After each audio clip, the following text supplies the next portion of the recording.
Support for Need to Know comes from the Carnegie Corporation of New York, supporting innovation in education, democratic engagement, and the advancement of international peace and security.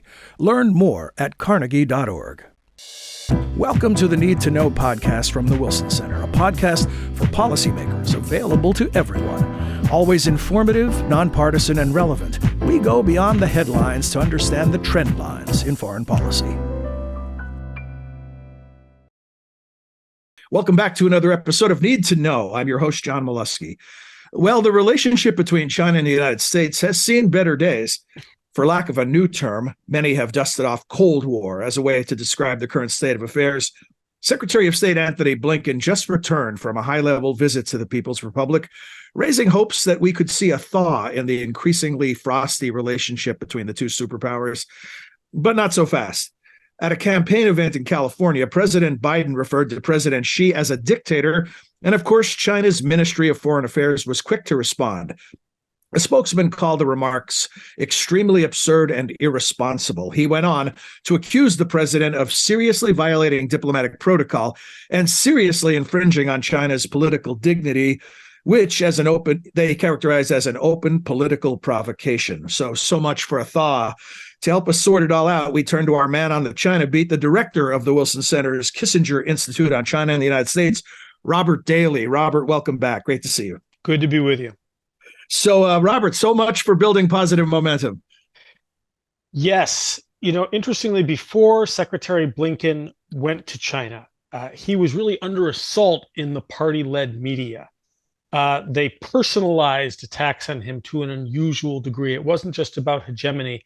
They actually went after Blinken himself. In spite of that, while he was on the ground, the visit really went pretty well. It stayed on script. It was according to expectations.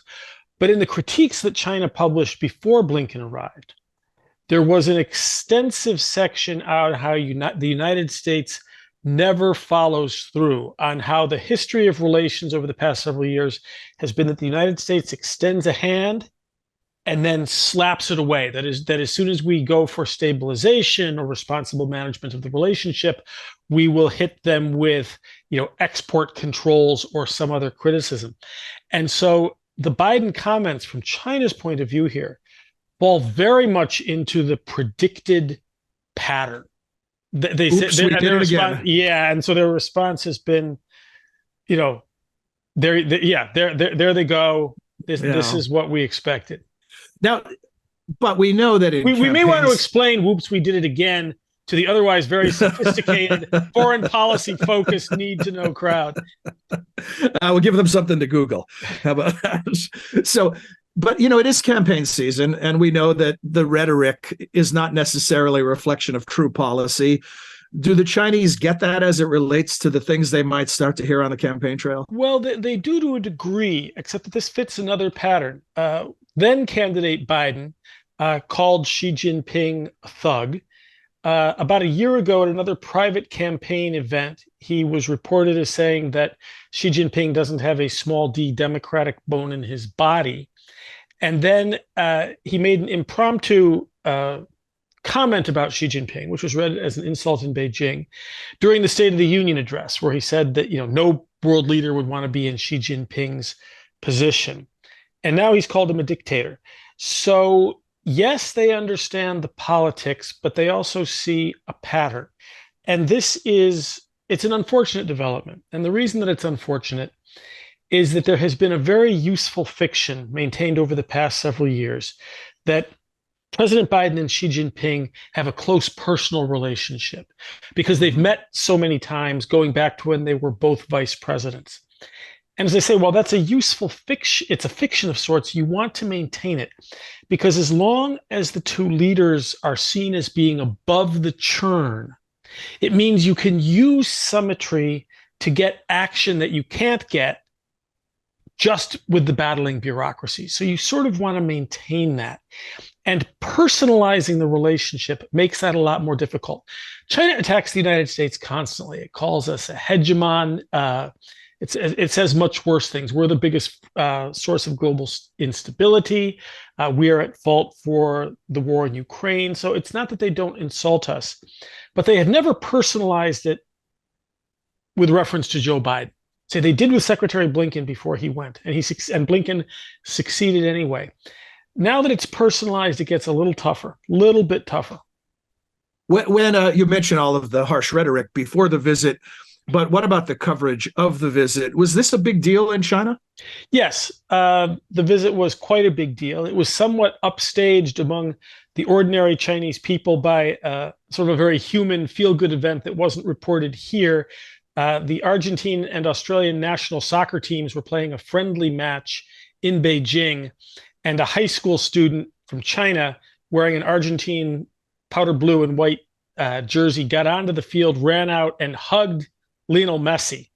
Messi smiled and hugged him back, and then he proceeded to run all around the field while security people chased him, and the people in China loved this. And so that upstaged the Blinken visit. But the Blinken visit was widely reported. It was reported, as are all visits, with an implication that America is coming sort of hat in hand as something of a supplicant to see the great one. That's always there, but you can live with that. But it was a good visit. He had 35 minutes with Xi Jinping.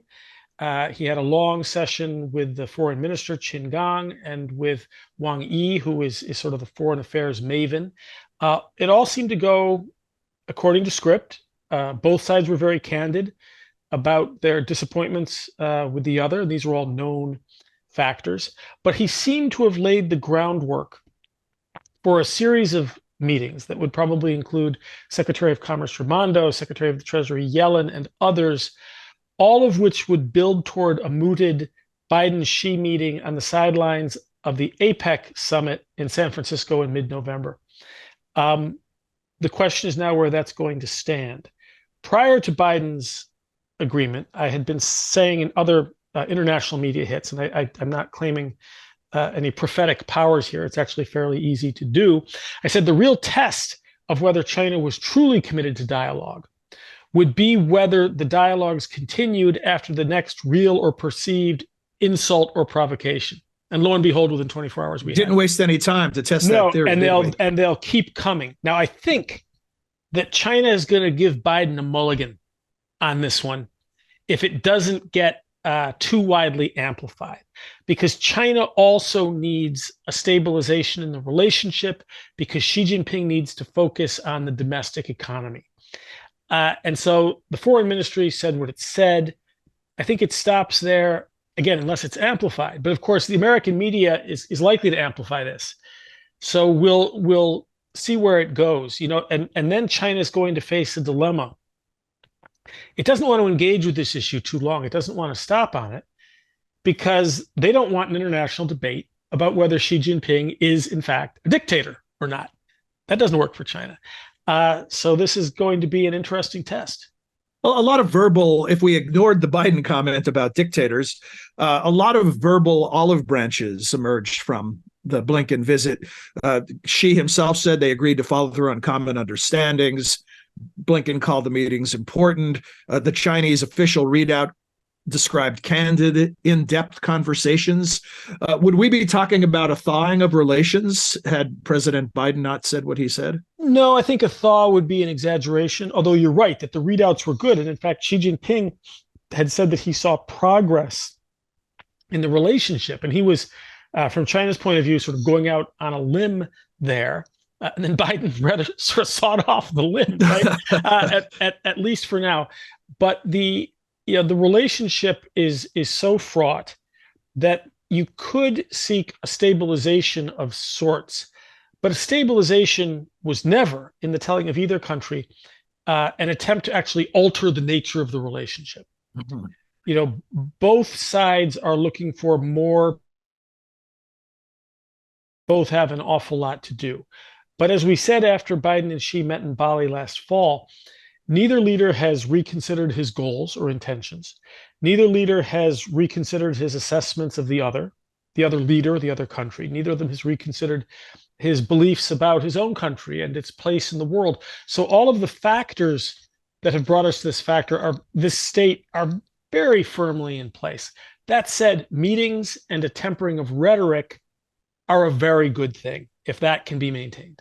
Did we learn anything of substance from the meetings? Did anything leak out? Do we know any specifics that they may have discussed? Well, we know a lot about what they said. All of it was stuff that, if I had sat down with a Chinese counterpart before and scripted these meetings, then based only on the readouts. Obviously, there's a lot that's not in the readouts, a great deal. But we certainly could have, with 95% accuracy, have guessed what each side said publicly coming out of these meetings. So nothing new.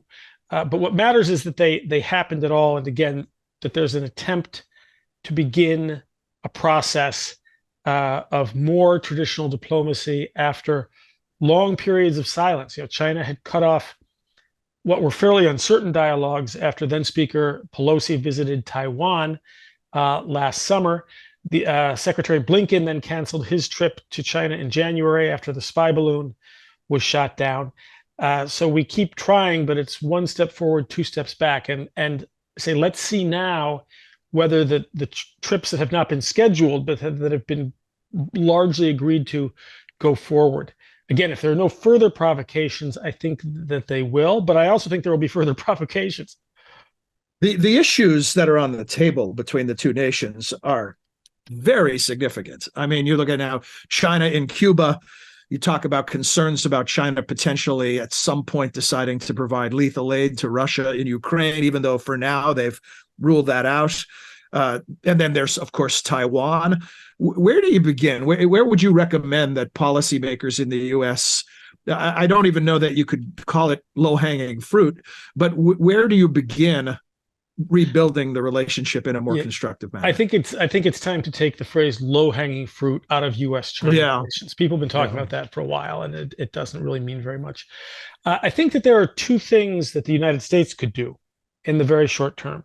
One is to lift the sanctions against General Li Shangfu. We sanctioned him when he was instrumental in buying weapons from Russia in 2018. He is now China's Minister of Defense, and they are refusing to start mill talks with us because he is under sanction. They ask, I think many people would say fairly reasonably, how they can meet as equals when he is under sanction by the United States. Now, that's not the only reason that China doesn't want mill talks. It's partially an excuse, but it's also reasonable. And we can be, a grown-up superpower and simply remove the sanctions, remove that obstacle. Secondly, I think that it would be useful if we stated what we mean by the one China policy, instead of just saying that we abide by it. Say exactly what we mean by it, and then abide by that.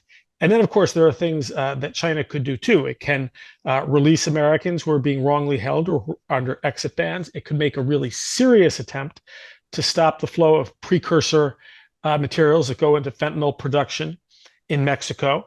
And it could decrease its cruises and flights around Taiwan. So if there's a real interest in walking it back, there are clear ways we could both signal that.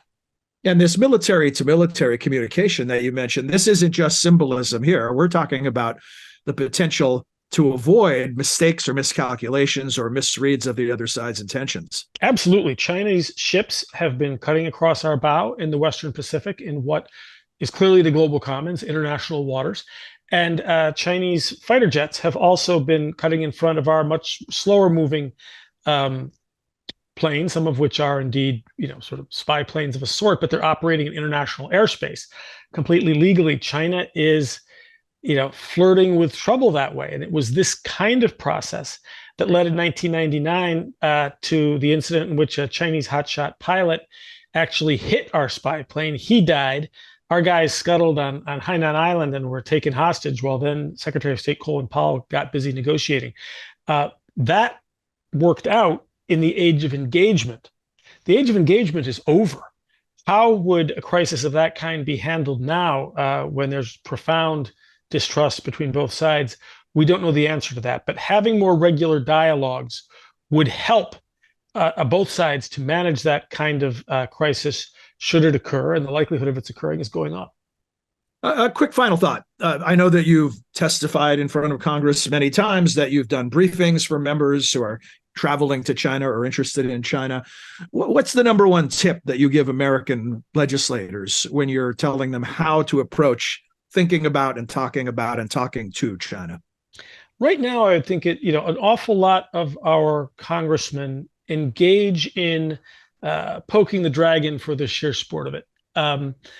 Sort of who can insult or escalate more. And I would just say, cut it out. By all means, criticize China in the many ways it needs to be criticized, but do so coolly and do so based on evidence, and stick to that and strip the emotion out. By all means, make your point.